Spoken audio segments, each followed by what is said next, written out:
नमस्कार मित्रांनो, मुंबई शहराला उपनगरीय वाहतुकीशी जोडणारा अति महत्त्वाकांक्षी प्रकल्प म्हणजे अटल सेतू। उरणच्या खाडीतून थेट मुंबई 15 मिनिटांमध्ये गाठता येते असा जलद हा महामार्ग। चला तर मग महाराष्ट्राच्या विकासाला चालना देणारा हा अटल सेतू पाहूयात आपल्या ड्रोनच्या नजरेतून।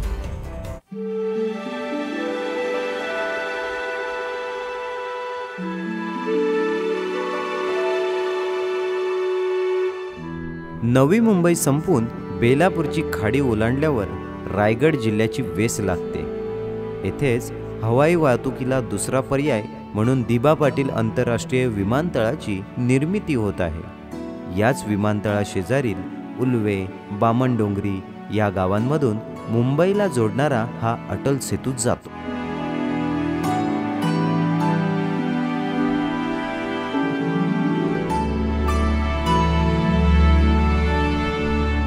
येथेच या मार्गावर चढण्यासाठी व उतरण्यासाठी हब सुद्धा दिलेला आहे।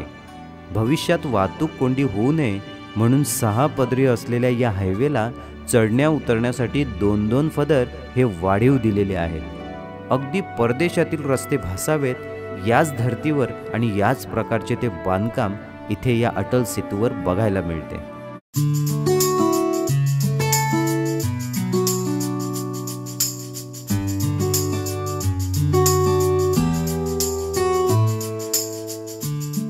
मुंबई पारबंदर प्रकल्प म्हणजेच आजचा अटल सेतू हा मुंबई महानगर क्षेत्रामधील एक प्रकल्प असून अरबी समुद्राच्या ठाणे खाडीवर 22 किलोमीटर लांबीच्या व भारतातील सर्वात मोठ्या पुलाद्वारे दक्षिण मुंबईतील शिवडी हा भाग नवी मुंबईसोबत जोडला गेला आहे। हा मार्ग मुंबई पुणे द्रुतगती मार्गासोबत जोडला असल्याकारणाने पुण्याकडे जाणे ही मुंबईकरांना अतिशय सुलभ अशी व्यवस्थाही झालेली आहे। भारतातील सर्वात मोठ्या समुद्री पुलांवरून 2 शहरं जोडणारा हा सर्वात मोठा हायवे आहे।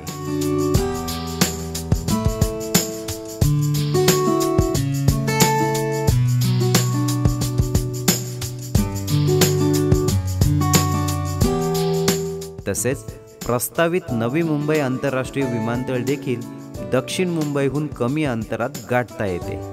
मुंबईला रायगड जिल्ह्यासोबत जोडणाऱ्या सागरी मार्गाची संकल्पना सर्वप्रथम 1963 साली रचली गेली होती। महाराष्ट्र शासनाने या प्रकल्पामध्ये सुरुवातीस फारसे स्वारस्य न दाखवल्यामुळे व राजकीय रस्सीखेचामुळे हा प्रकल्प बासनातच राहिला।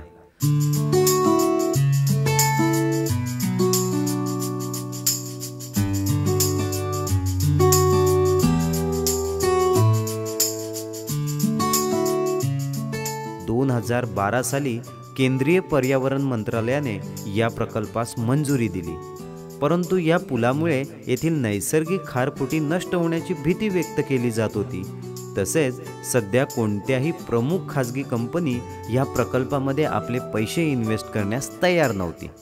या कारणास्तव 11,000 कोटींचा हा महत्त्वाकांक्षी प्रकल्प हा रखडलेल्या अवस्थेतच होता।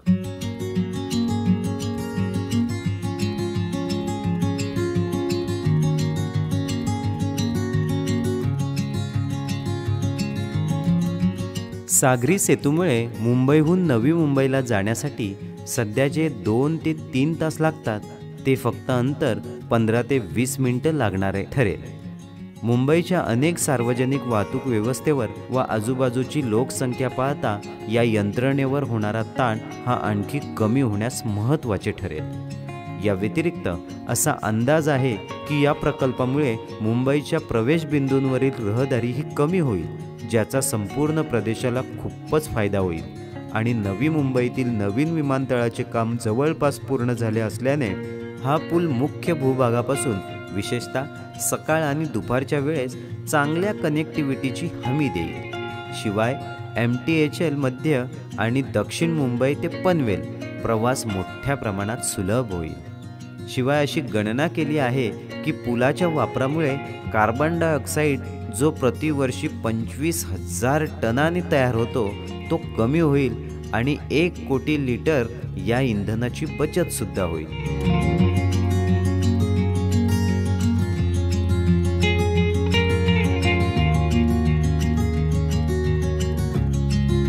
पण मात्र इतका सुंदर प्रकल्प असूनही प्रवासाचा खर्च हा मात्र प्रवाशांच्या खिच्याला कात्री बसणारा ठरणार आहे। प्रत्येक गाडीला एकेरी टोल हा 250 रुपये ठेवण्यात आला असून परतीचा टोल हा 370 रुपये आहे। मूळ टोलच्या 1.5 पट ही एवढी रक्कम आहे। मुंबईला जोडणारा हा आता सर्वात महागडा टोल रस्ता म्हणून गणला जातो।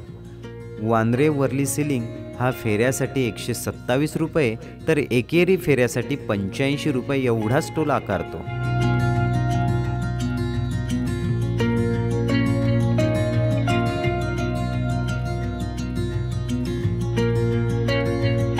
अटल सेतूबद्दल मनोरंजक तथ्य अशी की 6 लेनचा अटल सेतू पूल हा जमिनीवर 5.5 किलोमीटर आणि समुद्रावर 16.5 किलोमीटर पसरलेला आहे, ज्याची एकूण लांबी ही अंदाजे 21.8 किलोमीटर असून हा भारतातील सर्वात लांब पूल आहे आणि शिवाय भारतातील सर्वात लांब सागरी पूल असण्याचा मान सुद्धा अटल सेतूला मिळालेला आहे।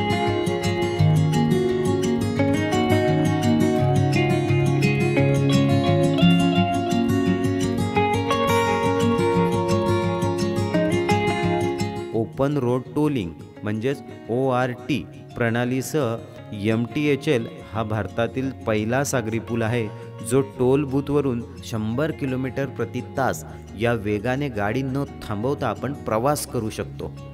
एक जबरदस्त अभियांत्रिकी व अतिशय सुंदर सुसज्ज असं स्थापत्य यांचं कॉम्बिनेशन मिळून हा अटल सेतू तयार करण्यात आलेला आहे। महाराष्ट्र सरकारचे अधिकारी दावा करतात की MTHL हे परिवहन प्रकल्पाव्यतिरिक्त आर्थिक वाढीचे इंजिन आहे। हे एक नवीन पुरवठा साखळी स्थापन करेल ज्यामुळे मुंबई आणि मुख्य भूभागादरम्यान मजूर, पूर्ण झालेला माल आणि कच्चा माल यांच्या प्रवासात ने-आण करण्यासाठी सुलभ ठरेल।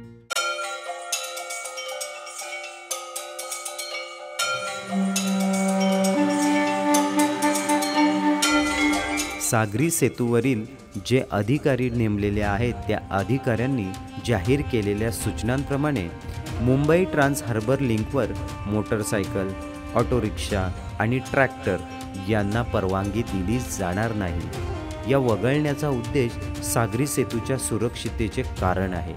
कोणत्याही प्रकारच्या वेगावर कॉम्प्रोमाइज न करता प्रवाशांचा हा प्रवास हा वेगवान झाला पाहिजे याच उद्देशाने या 3ही वाहनांना अटल सेतूवर प्रवेश हा वर्ज्य करण्यात आलेला आहे।